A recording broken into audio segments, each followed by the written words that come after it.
Hello and welcome back inside the Park from A for podcast number 879. Dangerously close to 880. I don't know what kind of milestone that is. This is Todd. No, Todd, not now. AKA Negative Camera. You know why I've asked you here. You must convince the villagers that I'm harmless. That's exactly what I need you to do. Tonight, we're going to talk about Red Bull, Christian Horner, Max Verstappen, Helmut Marko, Jos, the boss, Toto, Audi, and Lando Norris, the patron saint of comfortable cars. We're going to be talking about that and all kinds of other things, and we're going to be doing it with our patron supporters who are here in the audience with us, chatting away, and Miller 10, that's 2015, 2016, that's right. So you can join us for the recordings of these if you're a Patreon supporter. Every Monday when we record, we send out a link, and you can be part of the audience too and chat directly to us. You just kind of chat. You know how you do that. So anyway, before doing that, I have to introduce my co-host tonight. You guys know what that means. Oh yeah, you like that groove? You know that groove, because that groove epitomizes how cool she is, nestled in the East Coast of our nation's capital, where she plies her skills as some sort of master of the universe. Who knows? She has the world's largest cat tree. You gotta love that. The lovely, the redoubtable Grace! Grace, how you doing? I'm doing pretty good, Todd. It's been a while. I feel a little out of practice, but I know, you know, it has been a while. it's back to backs, man. They're crushing my podcasting skills. I know. We had all those races back to back, and Yeah. you know, Paul just went down to Sebring this weekend and had both cars in the top 5 finish, which was good. Excellent. Yeah, it was good for him. Yeah. I question the BOP for that number 57 Mercedes. That's all I'm going to say. You know, Paul didn't say that. That's just me. All right, that's what I'm saying. It's just, you know. Yeah, treading light. So, Grace, I have a serious question for you before we dive into the Formula One news here. All right, no pressure. All right. He has finished top 5 in both the sprint race and the actual race on a bike he's never ridden before. How do you see the prospects for Marc Marquez? And more to the point, as Nick Harris would say, does anybody have anything for Marc Marquez? What do you think? Oh, well, you know, I mean, I think this is, Ziggy, we've been here for 5 seconds. Cat's already chomping on the cords. Yeah, anyway, of course, I feel like you won it, right? Like, because he's been injured. Yeah. He had all the problems at Honda. I mean, we're going to Austin, so if he's going to do well, it's Austin and Sachsenring, his 2 tracks. So it was like, who do we think is going to win Austin? Well, it could be Marc Marquez, and that would be pretty spectacular. I think it's kind of, you know, like we talk about Sebastian Vettel, like, and I was one of those people, like, I hated him. Oh, you like bees? I like you. You pick up trash? I like you, right? Like this, like the end of his career, Sebastian Vettel, I liked way more than I liked the beginning of his career, Sebastian Vettel. Right. I feel that same way about Marc Marquez, right? There's like, not my favorite, right? And then it's like, but now it's like such a, you know, how good is he going to be? He's racing with his brother. He looked very promising in the first race. And I think that he's still being very realistic about his chances. So I think he's been very like, well, we'll, you know, see how it goes. He's been very sort of cautious about it. But I think Austin, he'll look great. I'm here for that. I thought it was good. Every time I see that Rob McElhenney guy now, I keep thinking he looks like Marc Marquez. I know it's his eyes, something. I don't know. Yeah. It's just me. I will also share that I watched Beyond the Grid. Oh, see, I'm not prepared. I didn't. So with Albon. Yes, but after that, you know, because YouTube just keeps on going. Yeah. So I listened to the Albon, and then Sergio Perez's came on. I was like, oh, all right, sure. I'm like folding laundry or whatever. I'll listen to this. And he talked about meeting Marc Marquez, and that he got to sit on Marc's bike. Because they asked him, they're like, did he let you ride it? He's like, oh no, nobody let me ride that. I'm like, yeah, nobody should let you ride that, man. Like that's not a criticism of your skill level, Sergio. Yeah, we saw what happened when Schumacher rode a bike. Yeah, like that's not good. But I just think that would be kind of crazy. And they kind of talked about like, you know, talking to Marc Marquez about riding a bike, right? You know, it's pretty cool. Right. So. Oh boy. All right. So I'm here for it. I'm here for Marc Marquez. Yeah. And if you would have asked me this like 7 years ago, I would have been like, really? I don't know, maybe. But, you know. Maybe he'll be like Corey Feldman. He's the comeback king. You know, who knows?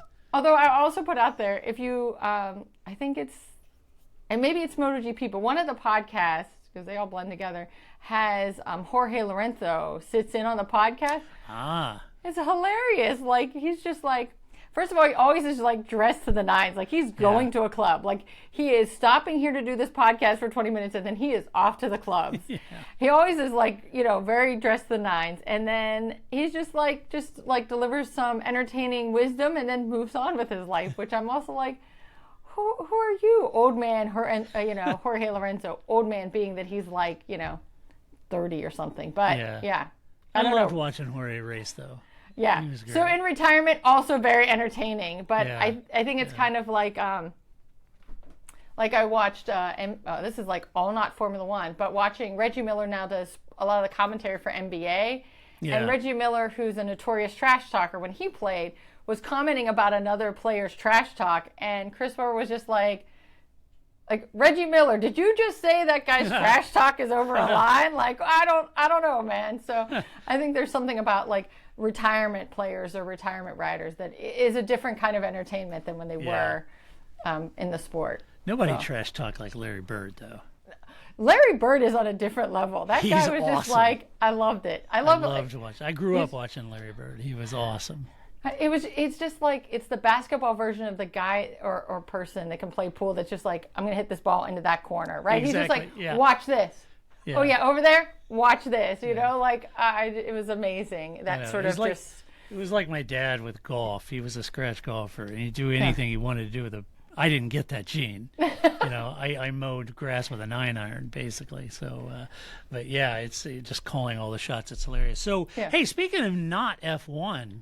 Yeah. Did you happen to notice that NASCAR had its Canadian Grand Prix tire issue race this weekend? I didn't. It was at Bristol, Grace, and the tires were just delaminating and wearing off. I was very confused. I'm like, Bristol is not in Canada. No. The tires were wearing, too fast, and they almost ran out of tires. Goodyear had to go back in the truck and start mounting more tires for the teams during the race because the tires were just falling off in chunks. And so, but what it did, just like the Canadian Grand Prix of years ago, it produced some really exciting racing, right?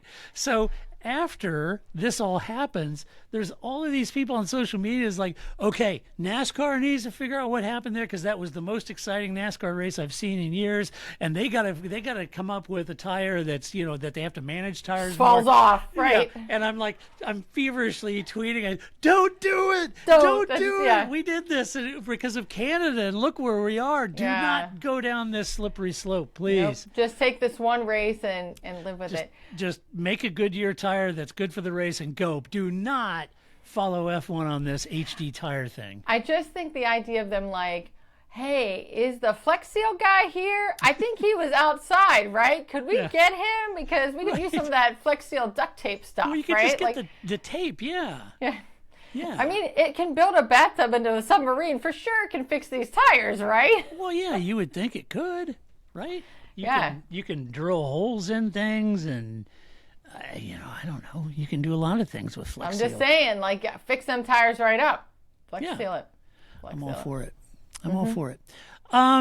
Okay, let's talk about some Formula One news. Now, the Red Bull drama, I know there's a lot of you out there that are following this as closely as you were, like a 1986 episode of All My Children with Susan Lucci, and you were confounded why it took Susan Lucci 12 times to get a daytime Emmy, but that's a different conversation. I know that's important to you, and you're following the Red Bull drama just like that. And instead of me trying to paraphrase the venerable and upstanding F1 motorsport news site, Autosport, I'm going to read it to you. So hat tip, Autosport on this. These are not my words. They're theirs. And they did a fine job of word crafting this because they're all wonderful men and women over there. So here's what the article says about the current state of the Red Bull drama. According to the BBC, This is Autosport quoting BBC. The Red Bull staff member who accused team boss Christian Horner of misconduct has reportedly lodged a complaint against Horner to the FIA and appealed her Red Bull suspension. Last week, Red Bull Racing has suspended the female member of staff who made the complaint against Horner. On Saturday, the BBC reported that the employee in question would be lodging a complaint to the Ethics Committee of the F1 governing body, the FIA, regarding Horner's behavior. The BBC also claimed her complaint follows, quote, 2 previous whistleblower complaints registered with the FIA in the past few weeks, end quote. Both relating to Horner's behavior and Red Bull's investigation into it. Red Bull has not given a public reason as to why the original grievance was dismissed. It has not divulged the identity of the barrister behind the investigation, nor, so far, shared its findings with key parties like F1 or the FIA. So, no public reason was given for the complainant's suspension either. Prior to the dismissal of the grievance, the FIA said it would, quote, reserve detailed comments until the investigation concludes.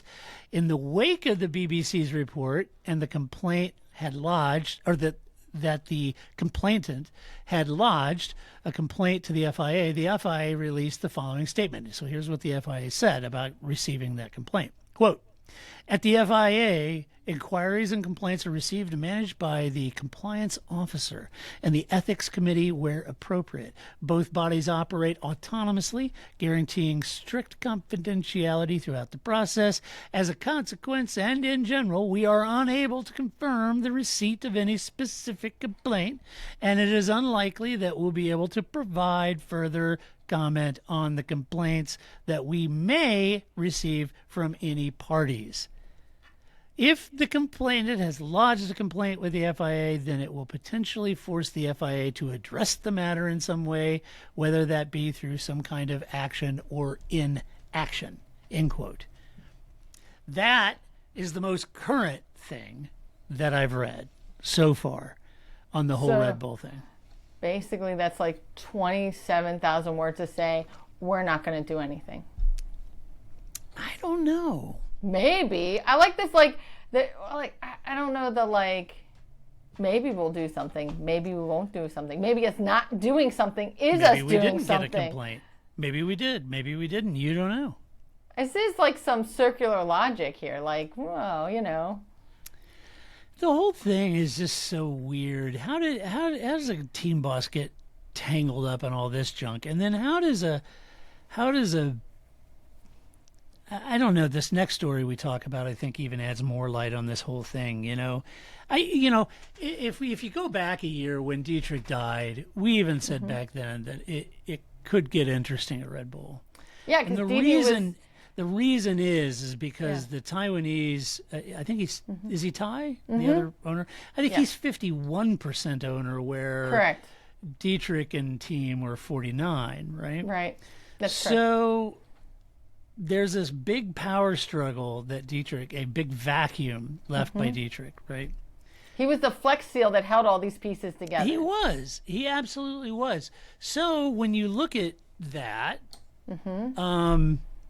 it was maybe inevitable that there's just too much money involved in everything over there, and there's a lot of power struggle going on at Red Bull, and how much of this is real, how much of it is potentially, trying to publicly humiliate. I don't know. I don't know. If the texts are real, well, obviously he was having conversations. So who knows?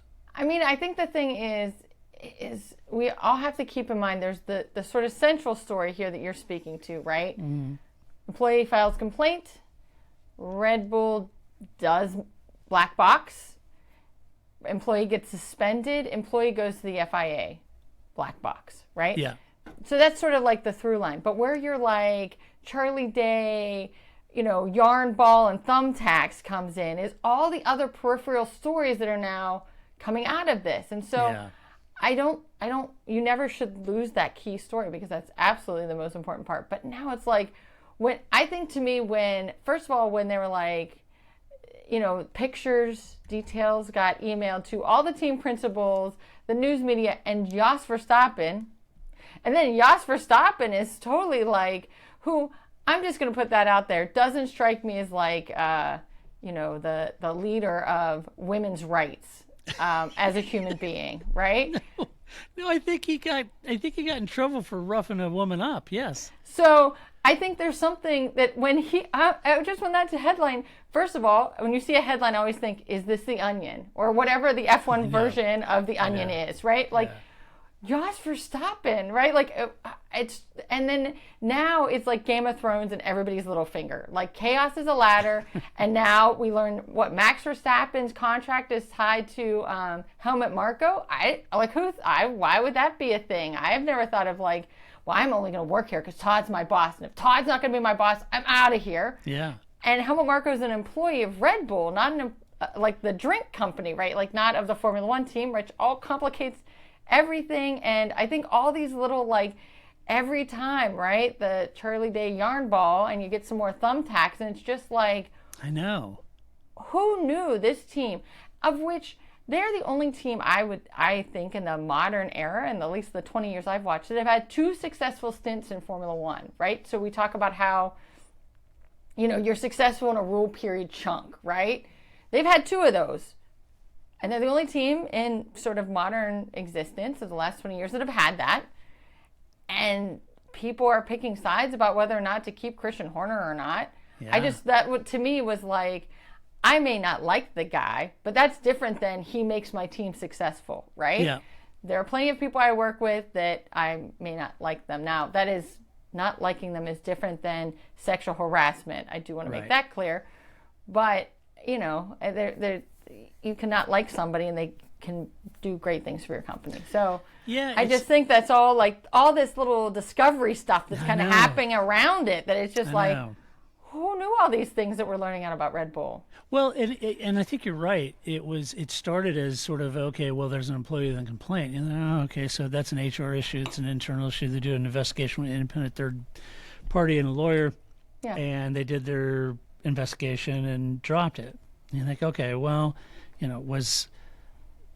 what were the complaints valid? Was there, was there any, texting or sexting, as they call it, back and forth? Was it one way? Was it him in a very inappropriate conversation with someone who's under him, which is horribly inappropriate? Was it was that person reciprocating or baiting him? Who knows? You have no idea what's going on there. It's not, they didn't talk about any of that, and nor would they. It's a private company, and they had their own investigation. So then they announced that, and 24 hours later, all these texts come out. Well, clearly, if those are legit, there is these communications. So how many did they release? All the texts, or just the ones that were, that could be read as being, untoward? I don't know. So nobody knows because there's no detail on this. Right. But to your point, Grace, is so you've got the thumbtacks and yarn. It's like it's like a never-ending episode of Broadchurch or something. You're trying to figure out what the hell, who did what, right. And then all of a sudden you get the Helmut, like you said, the Helmut Marko thread, and then you've got a thread going over to Jos, which is really weird. And there's some talk that the gal was actually with Jos, and so there's this love triangle thing going on, and then this whole weird thing. But this next story, I think, even adds a little bit more interesting flavor. So again, Grace, in your analogy, we're going to add another thumbtack and another big piece of yarn on this that starts to chisel away all of the, chisel away the stone to reveal the real power struggle that's going on in this team. Correct. And it's regarding Max Verstappen's contract. And again, I'm gonna read this from Autosport, from Jonathan Noble, who wrote this. So I had to tip Autosport and Jonathan, who does a great job. It said, about Max Verstappen's contract, in 2022, he signed a long-term deal, multi-year long-term deal. And we've often talked about Formula One contracts. They have some exit clauses, performance clauses, could be exit clauses. Lewis Hamilton did a 2-year deal with Mercedes. Clearly, he had an exit clause and executed it immediately, right after that first year. So he's still got a year left on his contract, but he already executed the exit clause. So there are exit clauses, but a lot of those are around performance of either the team delivering for the driver or the driver delivering the team, those kind of things. But what's interesting is Jonathan Noble at Autosport said that, in digging around with sources, they found out that Max's has an exit clause that is tied to the Helmut Marko. So you remember last week when they interviewed Max, and he says, well, yeah, I mean, if Helmut stays, if he's not staying, then everybody at the team knows that I'm not staying. Helmut's got to be here. We have a close relationship. If they get rid of him, then they're getting rid of me because I won't stay, right? And that was a pretty strong warning across the bow. So it's interesting now as Autosport got to digging around. Here's what Autosport had to say about it. They said, what is perhaps most intriguing about this exit clause, which now is tied, they believe, tied to Helmut Marko. So if Helmut gets booted, then that triggers an exit clause for Max. So that's why they said Max said this in Saudi. So they said what's perhaps most intriguing about this Marko exit clause is that according to sources, it was not part of the original contract that Verstappen and Red Bull signed back in 2022. Now get this. Instead, it is understood that the clause forms part of an addendum to the contract that was added more recently. And even more intriguingly, it has been revealed by insiders that this addition or addendum to the original contract was put in place unilaterally by the Verstappens and Marko without Red Bull's F1 team nor Horner knowing anything about it at the time. And it said Marko was able to do this because he is one of the two directors of Red Bull Racing, so is able to act on the team's behalf. The existence of this clause only appears to have become common knowledge in recent weeks when Verstappen's future became a topic of public debate and the presence of the clause was mentioned openly. Now, I find that astounding. And I do too. I have no reason to doubt Jonathan Noble on this. He's a top flight F1 journo and reporter. Yeah, right. But this is a very, very odd move for Helmut Max to do this under the radar of the team and the team boss. And it smacks of having some Jos Verstappen involved there too. And it also, to me, seems a bit dodgy, if true, that Max and Helmut would amend the contract in what can only be seen by me as a very opportunistic and draconian move for both of them and their longevity at the expense of the team. It's amazing if that happened. Wow. I who knew? Like, of all, if you had said, Grace, guess what? That is never what I would have guessed. I know. What? It was just, to me, very surprising. And that, I don't know, that would be, I don't know. It was just, I found it kind of, I just would never think of something like that in any profession, right? Like I was saying, like, I've never been like, well, I only work there if Todd also works there. I don't know. Like, that's, usually you just work there. And you're right. People do have performance clauses for sure. But it's usually, again, based on performance, not on if Adrian Newey goes, I'm also going. Like, that's, yeah. It just seemed like a very weird thing that. So strange. That is, and that's the, I don't know, that's the horse he's picked. If that's true, I have a whole different view of the Verstappen Marko camp. I'll be honest with you. I think, and maybe there's some legitimate reason. This was done before this whole texting and allegation thing happened. Right. So it seems to me like if it was done last year, that this power struggle sort of thing, this was a way of protecting Helmut Marko. Because if he got dropped, then Max could leave. And it basically is, it's not blackmail, but it's basically a threat, Yes, for sure. Yeah. Because so, why yeah.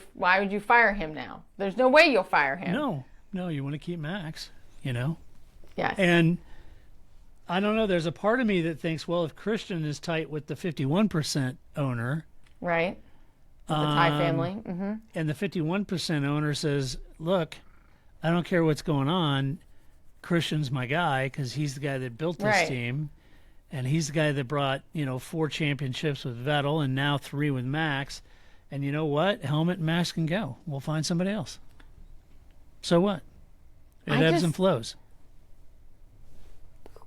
Right? Like, I mean, it was absolutely, and that this is where this lays. I mean, it reminded me similar of when we were talking about Felipe Massa's lawsuit. And it's like, I don't want that because I don't think Felipe Massa is going to win.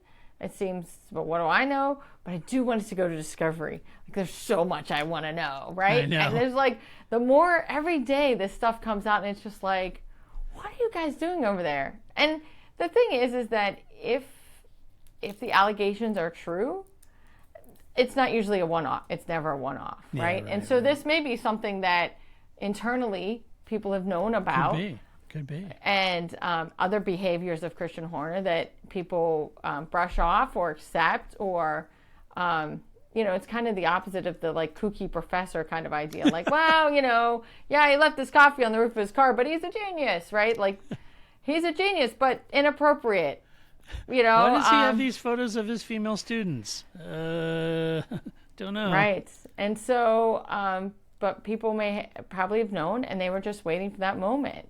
So it could be that the clause went in, maybe. And then this is, Yeah, maybe. it became more public. Here's my solution. All of this is dragging on, and everybody's like, oh my gosh, what a soap opera, right? If I'm F1 and I'm Stefano Domenicali, and the FIA now are involved with their own investigation. Right. I would tell Eddie Everywhere to get his butt in a plane and get up to France or wherever Figure it out. FIA is, or get to London or wherever Stefano's is, and I would sit down with him and say, hey, this thing is killing us, and this is dominating even what's happening on track. So here is, I think, Stefano and Eddie Everywhere need to get together with the majority shareholder of Red Bull and say, hey, okay, look, let's put this over to the side for now, and we'll go figure this out and figure out the investigation, and we'll come to conclusion, and that'll take time. But I don't want the entire series to live in the penumbra of this drama, right?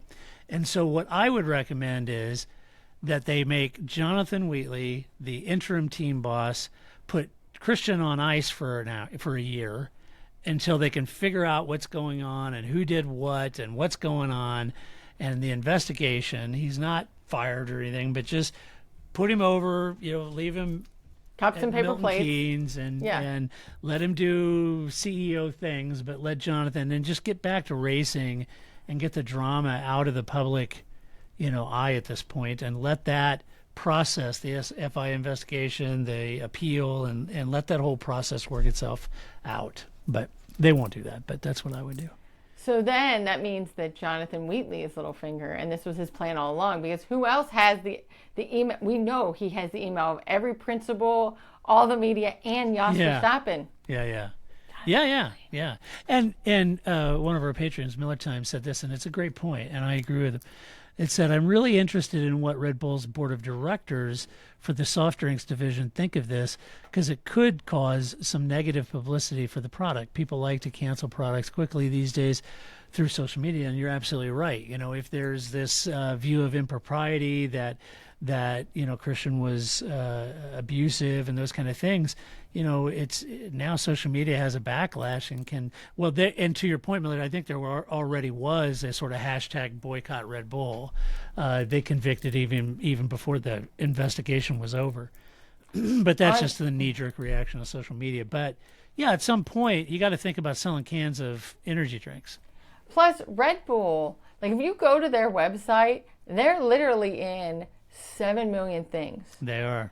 And so it's not like we might all be sad if Red Bull pulled out of Formula One or motorsports altogether, because it's also not like Red Bull is their only, motorsports team they sponsor, right? They're all over the place. And so if they pulled out of motorsports, they clearly have every other thing they're in that they could still be selling their fizzy beverages at. And I think it could become Renault, right? Like one foot in, one foot out. And the board of directors is like, well, we're not here for this anymore. And out they go, right? Yeah, I think it would be hard because they've made such a big investment in a tie-in with the new engine group to make the new engine for 2026. They've tied up with Ford, all of that stuff. They've got to make all of this go away. Yes, because Ford has said, now that you mentioned it, maybe we don't want to do this anymore. Thanks. Yeah, Ford's like, okay, well, wait a minute. And to our Patriot Military, to his point, it's not just Red Bull. Ford's worried about the backlash and the brand equity damage that might be done by this lingering on, too, with Chris Farley's cousin. What's his name? I can't remember. Every time I see him, it's Chris Farley. Jim Farley. Saying, hey, how about some transparency? What the hell's going on over there in Austria, right? So, yeah, the whole thing is weird, but that's the latest. But to that point, that whole contract thing, that seems really, that was weird. Sus. It's very sus. And I think that's one of Grace's yarns and thumbtacks right there. And you're right. And there are several triangles around Yas. Who knows? Yeah, Yas, I don't know, man. Max needs to think about that. Jos Verstappen at this point is making Anthony Hamilton seem like a reserved, quiet, uninvolved father.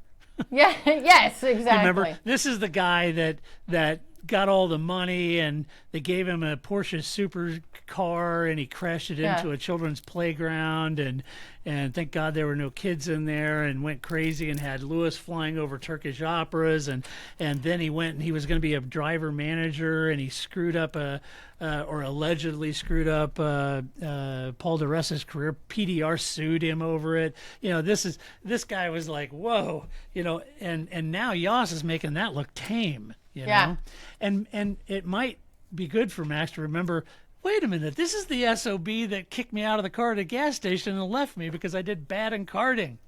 But it's his father, right? He's certainly Stockholm syndrome, right? Like he's definitely internalized that this is how it works, right? So yeah, Max, you got to think about that, Max. Think about it. Give it some thought here. Yes, Lewis had to do, and I commend Lewis for this, it was getting out of control. And Lewis knew it. Do you remember the year that he forcibly separated from his father? Yeah. And slowly and basically fired his dad from being the manager and went. You remember that? It was a big deal, and there were some hurt feelings and some rifts that has taken a long time for Lewis and Anthony to reconcile. A few years, and thankfully they have. And I think if you asked Anthony, he probably would agree that was probably what was best for Lewis and Lewis's career. And so I'm kind of curious if Max might be in that situation. But anyway, to get rid of Jos Verstappen, I don't know.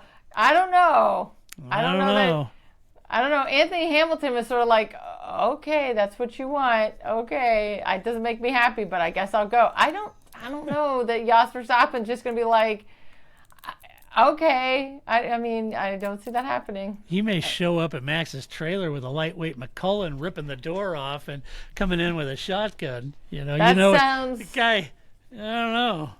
Sounds consistent. Yes. Does that comport? It comports. Yes. Would anybody be surprised? No. Right. Yeah. So, I don't know. I just think that it's every day, like sands to the hourglass is very perplexing. What is going on over there? It's the days of our lives. It's never every the young day. and the restless.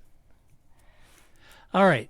Audi. Let's talk about Audi. Sure. Because it's a slightly less soap opera. It's not, I mean, as far as we know, there are no proprietary, and that's not a word, inappropriate?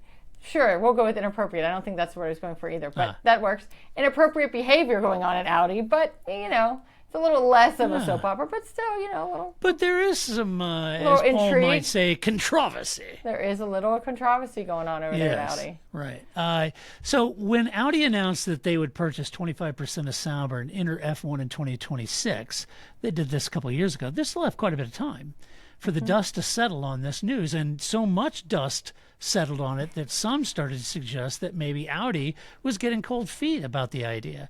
Now that seems unfounded, as now it's been reported that Audi will now accelerate their program and buy not just 75%, which was the initial, they're going to accelerate and buy 100% of Sauber. And there are legit reasons for doing that now and accelerating the program. You and I have talked about this. Mm-hmm. Paul and I have talked about this in just not too long ago, that it's from the outside looking in, it has been very difficult to see any fingerprints of Audi on this team in the last 2 seasons. So Audi moving more aggressively into this team makes sense. Now, there's a financial reason that makes sense. I don't think I went over the regulation changes in our season preview podcast, but when I did the local season preview that I do every year here, I did have a list of all the changes. One of the changes is around CapEx investment. So let me explain that. And if you know this, I'm patronizing you, and an apology. Just bear with me here for those that don't. So the CapEx regulation change is an increase in the amount of money a team can spend over a 4-year period on critical infrastructure capital expenditures like equipment, autoclaves, whatever, wind tunnels, whatever it might be that they need to be a first-class racing fabrication, team, right? And there is a the guys over at The Race did a nice video. It may have came out today about Williams being designed on an Excel spreadsheet. It was great. Did you watch it? Yeah. We watched that over dinner. Yeah. Yeah. So it was it's not long, so you can go watch that. I think it's Mitchell mommed. And he goes through and talks about, do you remember, and Paul was right. We said this a few weeks ago before that video ever came out. We said the first year that James was there, he got the low-hanging fruit picked up off the floor. Yeah. And that had an immediate impact. But now, remember Charsley said, now you're beyond the low-hanging fruit. Now you're going to get into the gratuitous details that take serious, serious consideration, thought, and investment to fix, right? You remember he said that a few podcasts ago? Well, that's exactly what this video talks about. As The Race called it, the winter of their discontent. But it kind of was. Their infrastructure is outdated. Their cataloging and logging of inventory is all done on Excel spreadsheets. They can't find the things they're looking for. They have to do manual checks in the warehouse to figure it out. And for 1,000 employees, it's unsustainable. And to the point where James Vow says, I never want to go through that again. So he knew that this was the case, and these are the details that Charsley was talking about a few weeks ago, that he's facing some serious issues. Now, this regulation change is meant for teams like that. So it used to be $45 million was allowed over a 4-year period, with the bottom 5 teams getting that. Okay? Right. So this is going to reward the teams that are at the bottom of the grid because they tend to be underfunded for growth. And so this 45, well, that's been increased to 65 million. And where is Sauber? At the very bottom. So if Audi comes in now and buys 100%, they get the $65 million of CapEx. Right? So it behooves them to do that so they can take that $65 million, put that towards their infrastructure for their engine program for 2026 or their chassis program in Hinwell, and their facilities. So it makes sense for Audi to engage and buy 100% sooner than later because they'd be able to capitalize on that. So it makes total sense of why they would do it. And instead of waiting until 2025, 2026, that doesn't make as much sense. So this does, and I'm glad that they're doing it because they do need to get Audi on the side of that car. They own a portion of the team. You need to get Audi on the side of that. Well, I don't know who Stake F1 is, but they need to get Audi on that car. So the other thing is the big question. Well, before I jump to the final question about drivers, Grace, what are your thoughts on that? Well, I was going to say also they need to jump in there because if Williams is running their team with a Excel spreadsheet, I'm not sure how far away Sauber, / Stake F1. They may be on Monday.com. Yeah, I was thinking like an access database, right? Like, I mean, maybe they switched to Microsoft Loop finally. So I'm just saying, I'm not sure they're running much higher than an Excel spreadsheet over there at Stick F1. So, get in there soon, figure things out. And I think too, that's what kind of led to the cold feet rumors. I agree. I don't. There was nothing really where Audi came out and said that, but. I'm sure this isn't the look they really wanted either, like, oh, you're about to buy these not so great loser team. Great. Yeah. Right? Like, that's not going to help you out either. You're Audi, right? And we've been talking about, for what I feel like has been my entire lifetime, about them getting into Formula One. So it makes sense for them to get in now, both to save some face and to rake in that CapEx money, as you noted. Yeah. So, well, it is true, Grace. If you're newer to the podcast, since 2005, 1,000 podcasts ago, Grace and I, there was always these recurring rumors that Audi was going to maybe come into F1. And that's been happening for a decade and a half, almost 2 decades. So maybe not my lifetime, but like Ollie Behrman's lifetime. They've been talking about getting into the sport, right? For sure. So now it looks as if it's finally happening, and more power to them. So this leads to the big question of who's going to drive, right? If it were me, for Audi, I would go for Carlos, Fred, Alex Albon, Sergio Perez, or even Nico Hülkenberg for the German tie-in. They need solid performers who deliver points to develop this car. They really, I don't think, need junior drivers to knock wings off and cost more money than they need to spend. They're trying to start their team.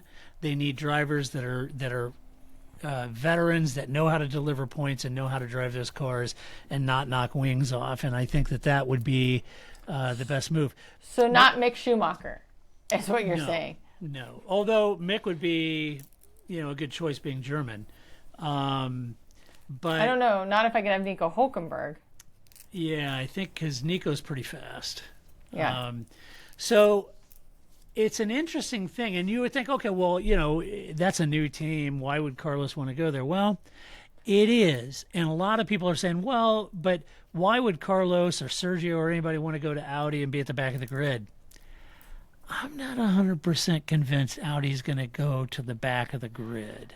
I think Audi, if you look at Audi and their approach to Le Mans, their approach to GT racing, Audi doesn't do anything by half measures. And I don't think they're going to do F1 by half measures. And so I would not expect, if I was Carlos Sainz, I wouldn't snub my nose at a drive at Audi because I thought they were going to be at the back of the grid. They're not Haas. No. And I think Audi, unlike Renault, will actually advance faster in performance than what Renault's been able to do. Anyway, I interrupt you, Grace. Go ahead. No, I was just going to add that, Carlos doesn't have a seat, so maybe that's why he's looking at going to Audi, right? Like, if your choices are Audi or you don't get to race next year, well, it's Audi. Yeah, right. So I think that's the other component to it here. What other seats are open that have a chance? I don't think Fernando's going to go. I don't know why. Like, I can understand Hülkenberg. That would be a step up. Carlos, it's Seidel, it's Audi, it's familiar. I can see that. But going from Aston Martin to Audi doesn't make sense to me. You're already at a team that is on the up and up. Why would you switch an up and up where you're successful for an up and up where you may not be successful? Right. And Aston is moving to Honda. So it isn't like they're always going to be throttled back by using a Mercedes to not beat the Mercedes. Right. Like McLaren, could be. So if Aston moves to Honda, then that's, you've got an Aston Honda sort of works team. That's a great combination. And no, you're right. If I was Fred, I don't know that I would leave that. And if I was Carlos, I'd seriously think about going there. Okay, so I agree. We all know my dream is to have Carlos and Fernando at the same team. That would so, be right? Like, the Spanish Armada. That's the dream. It. So I love that idea. So I would love for them to be in a team together, and I don't care. Lancey boy, he's on a rolling contract. He can go wherever, whenever. Yeah, Lance could go drive GT racing, Aston's. He could become an executive at the company. He could work in the road car division, in the performance driving division. There's lots of places for Lance to go. Be the reserve driver for Renault. Whatever, Lance. Or Aston Martin. Of course, they got Drogovic, but yeah. I just think, what are we doing here? What are we doing, Lancey boy? If I'm Lawrence and I've got Fernando and I could get Carlos, I could have the Spanish Armada. What am I thinking? I don't know. I'm putting them both in. Lance, we'll find you a job. Okay, here's a office with a potted plant. Have a seat there, and we'll send some paperwork down. Something. I will say, I think I've only watched 3 episodes of Drive to Survive, of the 6 or 7 that there are. We never made it very far, but we did watch the episode where Lance Stroll, shows up with his broken wrist. That is the most emotion I've ever seen out of Lawrence Stroll. I didn't think he was capable of that. I mean, of course he is. He's a human. It's his son, right? I get that. But it was just like, well, that's a person I've never seen. That person's in there, Right. There's a lot of tears happening there. It's a soft nougaty sinner. I know, right? Like, who is this guy, Larry? What's going on? So what up, Larry? Good to know he's human after all. Good to know. But as I pointed out in the podcast with Paul, the issue with Lance, and I'll say it again on this podcast, is that in that episode when he was really struggling, it was killing him to drive, but he was like, but I just didn't want to hit the wall or anything. I just didn't want to disappoint Dad. Mm-hmm. That's the wrong reason to be in that car. Yeah. Because you don't want to disappoint your dad. That is absolutely the wrong reason to be in that car. The reason you want to be in that car is I want to win. I want to win races. I want to win titles, right? So that's why I think they should make that move. But anyway, we'll see who Audi picks. All right. Okay, comfortable cars. Melton says, in a display of emotion, Larry wipes his tears and then adjusts his junk. That's exactly right. That's Season 1. If you're new to the podcast, Season 1 of Drive to Survive, you have Lawrence Stroll sitting on a couch opposite of Claire Williams, and the meeting's over, and he stands up, and he's about a foot away from Claire, who's still sitting, stands up, stuffs his hands down in the front of his pants, and adjusts his junk. And that was left in Drive to Survive. And I saw this, what the hell did you just do? That is, talking about Christian Horner and sexting. Good grief, dude. Oh, boy. All right. Comfortable cars. There is no doubt that these new cars are stiff, stuck to the ground, and bounce quite a bit, more so in a couple of years ago than they do now. This makes things uncomfortable for the drivers and hard to see out of the mirrors when everything is vibrating so much. And you feel every single bump, right? They're stiffly sprung, low to the ground, sucked to the ground. When asked if the new cars should consider driver comfort, Lando Norris said this. He said, quote, "Could it be better?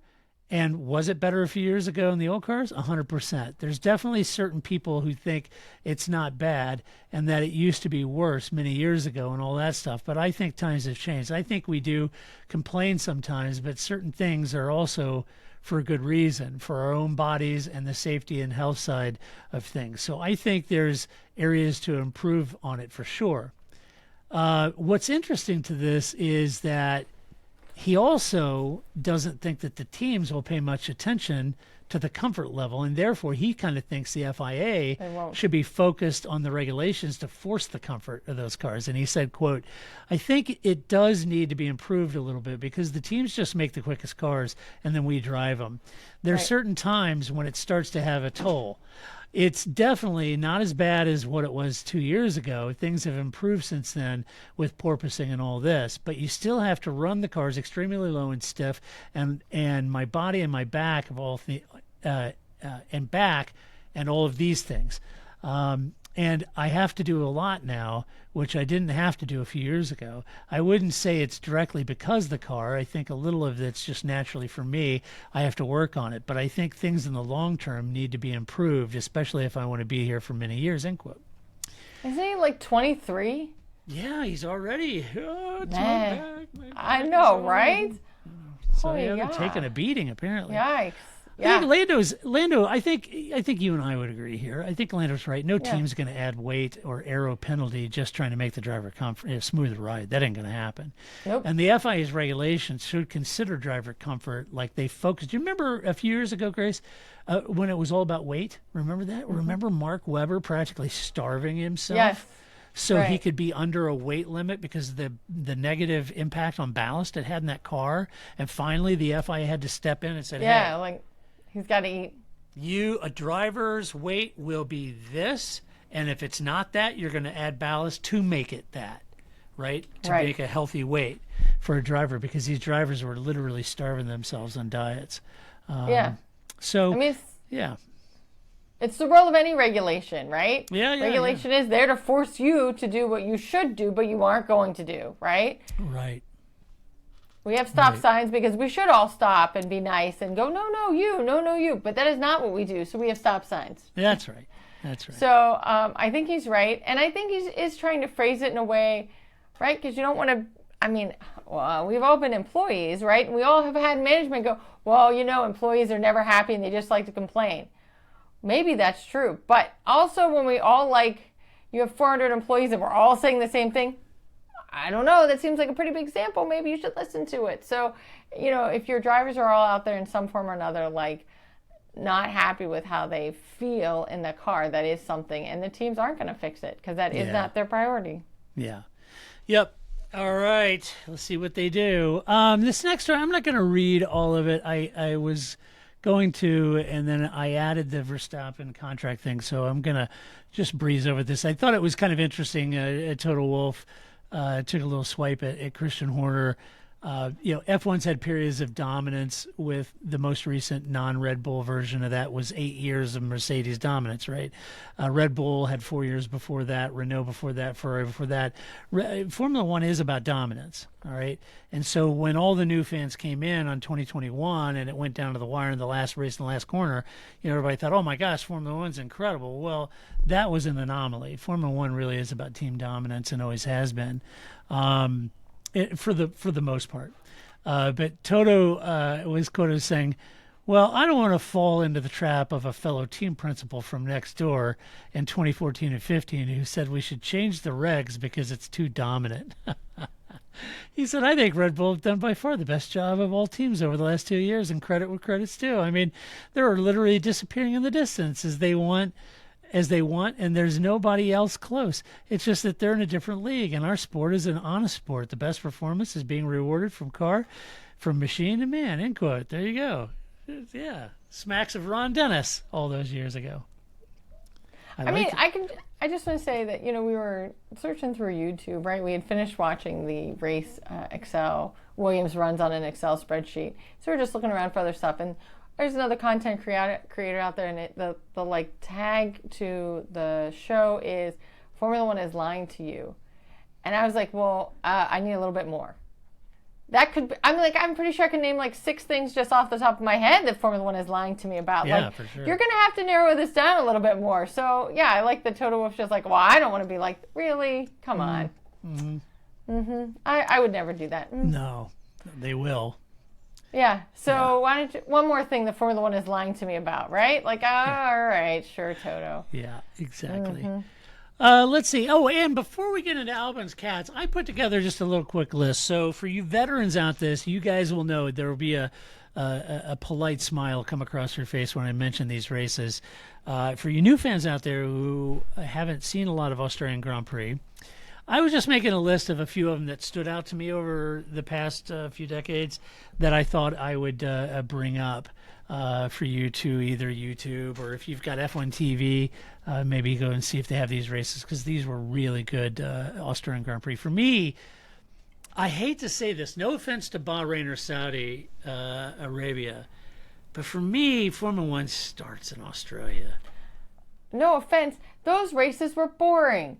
They were boring. And I'm a Formula One fan, and they were boring. I watch F1 TV because I like watching the little dots go around the track on my laptop while watching, the coverage, because I find it's hard to, like, that corner is this corner, and you can't tell how far people are from each other, so the dots help with that, and then you know which in-car to go look at. Those dots were nowhere near each other. This was the most boring race of dots ever. That's right. So Australia for years was always the season opener at Albon Yes, Park, and we're just going to pretend this year it is the race opener because hopefully it'll be a more interesting race of dots in Australia than it was in these first two races. Because the Aussies know how to host a race. For sure. They got that down. So for me, it starts in Australia because I'm an old school fan, basically. And I was thinking about past races and which ones were some of my favorites. And this is in no particular order, folks. The first one I put down was the 2002 Australian Grand Prix. Oh, yeah. Now, that may be remembered as the big 9-car pileup at the beginning, but I recall it as a source of real Australian pride. In an uncompetitive minority, the newcomer, Mark Webber, an Aussie, survived the wear and tear on his car due to the bodywork damage, lack of a top gear, and the much more powerful Toyota of Mika Salo behind him. He still finished 5th, 2 points in his debut Formula One World Championship points. The Australian crowd went crazy with Webber and fellow Australian minority team principal Paul Stoddart enjoying their own little podium celebration after the race. Yes. So it was great. Mark Webber, his debut, puts points on the board in a minority, which is effectively like the Williams or Haas of today, right? So that was a great race. It was a lot of fun to watch. I enjoyed that. Let's see. The other one, the 2009 Australian Grand Prix could not have been better planned. Braun's newly formed team, which was bought from Honda for £1, had a 1-2 in qualifying and a 1-2 in the race, with Jenson Button leading teammate Rubens Barrichello in the Mercedes-powered Braun. Braun also made history by becoming the second automaker to win his first race after Mercedes did it in 1954. So that was pretty exciting. And man, that went all the way down the wire because in testing, they had the dual diffuser, and even in that weekend, going into that weekend, there were protests lodged, and that was challenged by the FIA for legality. And the FIA on that weekend of the race said, no, we think it's okay. They just outsmarted you guys. And thus started the 2009 championship for Braun. So that was a good one. And then, who can forget this one, Grace? The 1999 race that saw Eddie Irvine win. Huh? Never, right. I mean, crazy. I don't know if that's on F1 TV. If it is, go watch that race. It was crazy. The 1999 Australian Grand Prix. That was bizarre. So. Oh, Eddie Irvine. Yeah, you guys have to go watch that. Oh, yeah. That was good. That's what we need in Formula One. We need another Irish driver. Oh, I think we were going to say we need Eddie Irvine. I don't think we do. I think we're good. We need another Irish driver. There was Tommy Byrne. There was Derek Daly. We could have another Irish driver. I thought Eddie Irvine, we're good. We're good. There is only one. There's only one Eddie Irvine. Yeah, that's right. That's right. All right, let's do some Alvin's Cats. Oh, no, it wrong! All right, Grace. Hit me with some Alvin's Cats. All right, so no surprise here, but it's going to be all about MotoGP. So the MotoGP season has also started, and this did tie into, if you watch the Alex Albon Behind the Grid, where he does talk about how he has like 13 cats and 2 dogs and a horse. Yeah, 2 dogs and a horse, right? And that it was funny because as we were watching it, because the announced that whoever's doing the interview, whose name I don't know, because it's just. Because Jake Humphreys also does a one of these video podcasts with a lot of the drivers, and I always just mock Jake Humphreys because ever since he asked Alonso, like, how does it feel knowing that 95% of your job you fail, right? Because most of the races you enter, you don't win. Right. Right. And Alonso, of course, being a professional, was like, well, it's hard and, you get through it, but that's what's hard. Me, I would have been like, Jake Humphrey, what does it feel like to be you? How much of your life have you failed? Right? Like, I could not take that level of like, oh, is this how this interview is going to go? You're going to call me a failure 3 questions in, Jake Humphrey? Well, Jake Humphrey, okay. Didn't you used to call F1, but you don't anymore, exactly. do you? Oh, now you're just doing this podcast thing with me and this guy whose name I don't know. But, I'm the failure? I don't think so, Jake Humphreys. Doesn't Simon Lazenby have your job now? Yeah, exactly. All the more reason that I am not the professional that these guys are, right? Again, Alonso just answered the question and moved on. I would have been like, wait, what job did you used to have? Because I used to know you from something else. It wasn't doing this, right? So, anyway, but that's not the guy who does the behind the grid. So, but he was trying to have this conversation. I'm like, no. Like, the cats have multiple names. I mean, you have cats and dogs. They all kind of inherit multiple names. And like, no, those are the same cat. They have 13 individual cats, but they all have like 12 different names. It's like a Russian novel. So I'm like, no, just stop, sir. Stop. And it was just funny that I'm like, and of course Alex is like, I'm not really sure. My siblings have all these cats, and his sister and his mom just come home with like, they were supposed to get 1 cat, they get like 6 cats, and and so it was just really funny. He's like, no, I really don't know. I just know there's a lot of them, which is fair. So, but at the end, the interviewer asked him, like, if you could have an interview with anybody, who would it be? And he says Valentino Rossi. So I was like, what a nice way to finish this little interview here. So thank you for pointing that out. I was glad that that's cool. I did enjoy it. And, Alex Albon is always a good time. It's always a good listen. And so, and we know Lando's a Valley fan. Oh, yeah, absolutely. Yeah. And that's all the more reason we would like to have Albon at Audi with Carlos. I think that would also be a nice combination. So it would be a lovely pair together. Wow. And I will give shout outs, speaking of Valentino Rossi. So I often complain about the color of the dots, right, in Formula One. The color of the dots in MotoGP, not so good this year. There are too much red, too much purple, except for Valentino Rossi's team, which are fluorescent yellow, right, like highlighter yellow. So you always know where his team is. Right. Oh, there goes Fabio. I knew it, right? Like, so, Digi Antonio. So it was just like, because they're bright yellow. And so you can always find their dots on the screen. You can find them on the track. I don't know. Everybody else is purple. Why is this? Some shade of bluish purple. Something. Right, like, okay. Is that Grassini? I don't know. Who is that? I don't know. I mean, because Premack took away all the white. I'm like, why? What is this? Your white was what made this helpful for me to know. But anyway, somebody needs to be in charge of this. I agree. I could do it. So this is, however, not my Alex Albon's cats. What I wanted to talk about was, we've often joked about that early podcast where I thought, oh, I know, I'm going to cover some WRC. Yes. And then as we proceeded into it, I realized I don't actually know how to say any of these people's names because I've never heard them said out loud, and they're all from countries that I don't have that experience, right? Right. So, but I'm trying to finish it while like skirting away from it and just trying to end this disaster because I have a lot of knowledge, but I've only ever read this knowledge and watched the races, and I don't know how you pronounce these people's names, and I don't want to mispronounce them.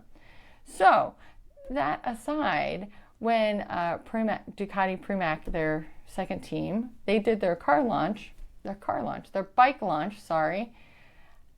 the person who was like their announcer, like, oh, and here comes Todd. Yay, Todd, we love Todd, right? That guy? Yeah. He called Jorge Martin George Martin. George Martin. George Martin. I get it. If I looked at that, I'd go, oh, his name is George Martin. George R.R. Martin. I got it. George Martin, right? That's amazing, though. But you're the person who's hired to do the announcer job, and you never asked, oh, is that George? Is it Jorge? Because, I mean, right, I'm sure you've read into that, too, that some people pronounce Jorge like George, George like Jorge. Like, you can't just go, is it with a J or a G? It's Jorge, it's George. People pronounce it both ways. And so it can be confusing. And so I get that maybe I would look at that and go, oh, George Martin, how's it going? And not Jorge Martin. But they hired you and you never thought, maybe I should ask somebody, how do you pronounce this guy's name? That would be important. And who knew all that incredible work that he did at Abbey Roads? And now he can ride a bike, too. That's amazing. that guy. I was just like, amazing. there's a part of me that was like, well, now I don't feel so bad, right? Like, Yeah, right. I George Martin. Yeah. But also, I'm not a paid professional. I'm just, some dude on a podcast that you all listen to week after week. So and it's not easy, Yuri Mati Latvala, exactly, right? Think about that one. Yeah, right. So I just thought that was great. That was great. Good. So yeah, Love George R.R. Martin, their new rider. And then I did want to just quickly, people may be like, "What is your shirt?" I mean, you asked me what is my shirt. So it's the Fabio Quartararo. First of all, I think it looks like, if anybody ever watched Space Ghost Coast to Coast, I think it looks more like Brack than a devil. But Flip originally bought this shirt for himself, and it was several XLs. Because I get it, it's sports fit. Sometimes like sports jerseys are smaller. Yeah. It's European. I don't know what has happened to sizing in this world. This shirt it fits me. Yeah. I wear a medium. He wears a 2X large because of his shoulders, right? Like, I just was like baffled when we opened the shirt and he went, "I don't think this is going to fit me." I'm like, I don't think this is going to fit anybody, right? So I now own with sizing. I now own a Fabio Quartararo shirt, whether I wanted it or not, because That's awesome. I'm the only person in this house that it fits. And Europe, what are you doing with your sizing, man? I don't know. It's always so tough. People always think, "Oh, you get a T-shirt," but I'm like 6'3", and I have very broad shoulders. And you think, okay, well, you order an XL, and it comes, and it looks like I look like Pop's Racer in that thing, it's terrible. Right. My daughter, my 19-year-old daughter, could wear it comfortably, and me, trying to get an arm or a shoulder, and it's ridiculous. I mean, what is going on? It's crazy. I mean, yeah. As a woman, I often joke that like sizing in women's clothing is like, whose line is it anyway, right? The numbers don't matter. Who knows what that means? And even if you like look up the measurements, you're still like, well, I know what my measurements are, and I looked at your guy, and it still doesn't fit. I don't know. You just guess and. Right. Give your shirt to somebody else. But I don't know. It's just like, so men, welcome, I guess, to this world of like, whose line is it anyway of sizing? Because so I guess now, to be fair to Flip, is that he truly is now doing a Fabio. He's shirtless. He's walking around the house shirtless because he's got no shirt on like Fabio Quartararo. Who never wears a shirt. And I really think that him and George need to be friends. Like, they just need to hang out together and just never wear shirts together, because yes, that is true. Fabio never does that. And so I don't know. Be careful if you're going to go buy some Fabio Quartararo merch. You need to go up like 4 sizes apparently. I'll take the 6XL. Yeah, right? Like, I don't know. It was just like, I have a shirt because once I have a Senators hockey shirt because Flip accidentally bought 2XL kids, which is also like a mediums woman. So perfect. I got a shirt out of it because he ordered a kid's size instead of the adult size. But that's like buying a pair of Huskies at Kmart in the late 70s. Yes. Oh my gosh, that's crazy. All right, one more story. Once my sister accidentally for Christmas. So I haven't been in a Target for years, but Target, the way the women's clothes used to be is they were like, the maternity clothing were right next to the like non-maternity clothing. Yeah. And there's no like demarcation, right? It's like here's one set of clothing, here's the other set of clothing. So my sister for Christmas accidentally buys me pants from the maternity section instead of from my section. I don't notice. I put on the pants, most comfortable pants ever. I'm wearing around the house. I'm like, these are great. Where'd you get these pants? They're so comfortable. And my cousin goes, do you have something you'd like to tell us? And I'm like, what are you talking about? She's like, those are maternity pants. I'm like, Carla bought me these for Christmas. They're the best. I was just like, I'm only wearing maternity pants from now on. I was like, it was great. It was great. Oh, that's awesome. It's like that goes beyond the mom jeans. No, it was great. But I was like 23 at the time, so it was even funnier because awesome. but it was just out of nowhere. That's totally my family. There was no sort of like warm up or anything. It was just all accusation. Are you trying to tell me something? Yeah. What am I trying to tell you? With your pants there. Well, I just got these. They're really comfortable. Mm-hmm. You got something you want to share? I don't know. Why are we talking in coded language? Oh man. What did I know? That's They're so great. funny. I recommend All it. right. But, yeah, clothing. I just got this in from Alpine. Oh. They're out. They were in. They're out. No, They're no. in. No, they're in. But they sent me an email while we were doing They got rid of podcast. Esteban. No, but it's a preview of this week's race, and it says here are the highlights of their preview. Now, I'm not picking on Alpine because I will tell you that the two best groups for outreach and content to the Alpine. media is Pirelli and Alpine. I agree with that. And VCarb. All three of those guys send me information. It's consistent, always the same time. Yeah. It's always good content from their team. So big kudos to the marketing groups of Pirelli, VCarb, and Alpine. You guys do a great job. So this came out, but I do like the wording on this. It says, Bruno Famin looks ahead to Melbourne and reflects on the first two races of the season. Okay, fair enough. Also in this edition, Esteban Ocon and Pierre Gasly share their thoughts on the next opportunity to learn more about the A524. It's To like, learn.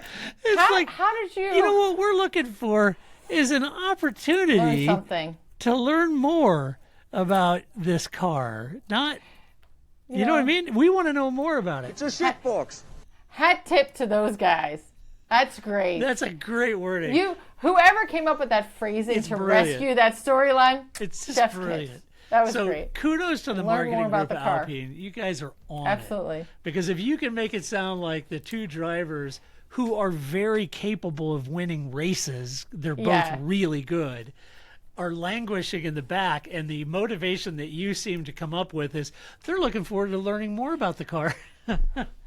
What is that whiteboard session? Oh, we can't see that. Oh, What can we say? Oh man, imagine the crisis management sessions going on there is amazing. No, They Todd, must we're have had not Ryan gonna- Reynolds come in for that one. We're not going to put shitbox up there. Stop suggesting it. Yeah, and Ryan, unfortunately, Yeah. you're learning the hard way. Alpine's not Wrexham. Sorry, dude. They're not in it. I am so They're sorry. not. But Yeah. thanks All for right. coming. Thanks. Thanks for playing. You'll Do we get to have a learn more about the Do car. we have a consolation prize for Ryan? That's right. All right, no shit headlines. Here we go. You wanted Max Verstappen, Red Bull, Christian Horner. You got it. Here it is. Max Verstappen reveals if he has ever urinated in F1 car as drivers get no toilet break. I don't think there is a world or alternate universe that I really want to know if Max pees in his car. It's just Why is not this always something I a really want to thing? know. I don't know. I don't know. Why is that a Always- thing? people Why wanna is it know. always got to be toilet humor? You know? I don't know. Poop and pee. Okay, well, it happens. Things happen. Do I care? Is it funny? No, it's not funny. Let's see. The other no shit headline. Christian Horner accuser appeals Red Bull probe and hires lawyer after F1 boss cleared by his team in sext storm. That's the headline. The next one. Christian Horner has terrifying amount of power at Red Bull, and more will surface after sex scandal. Ex-F1 ace warns. Was that Jos Verstappen? Or Ralph Schumacher, one or the other. Ralph's in everybody's Rolodex lately.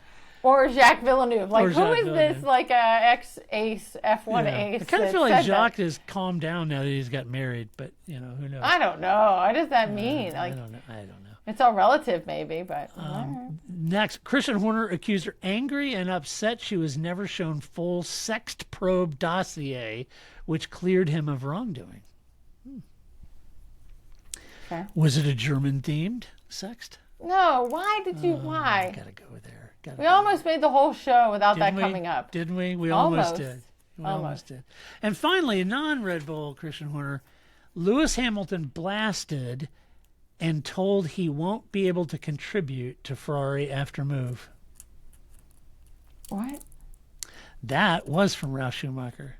Oh, And well, he now it says makes that, sense. that Lewis doesn't have the X factor that Max has. What are you talking? Are you on crack? I It's don't Ralph. understand. That's right. I think I didn't read the article. Here's what I think he's saying. Okay. Just as Vettel found out, just as Fernando found out, just as Charles is finding out, Ferrari is Ferrari. I get And that. it will always be Ferrari. No matter how big Lewis thinks or is or thinks he is, he's not bigger than Ferrari. And Ferrari is Ferrari. And I think what he's saying is you can go in, but it's not you're not going to go in and radically change Ferrari around you. It's just not going to happen, I think is what he's saying. Now, the whole X factor on Max thing, I don't know. The guy's got 7 titles, but I don't know what that's about. How many do you have, Ralph? I don't know. Yeah, he's a race winner. But the other thing is, I think it's also interesting because if there is this exit clause, you have to be thinking that Ferrari is thinking, damn it. If we'd have just waited, we could have possibly gotten Max over here. That's right, Lewis. Just kidding. Yeah, Lewis, we're just kidding. We're taking we're triggering our exit clause with you. We're gonna get Max. I was going through a tunnel. I missed that. What was that you were talking about? Sorry, broke up. Yeah.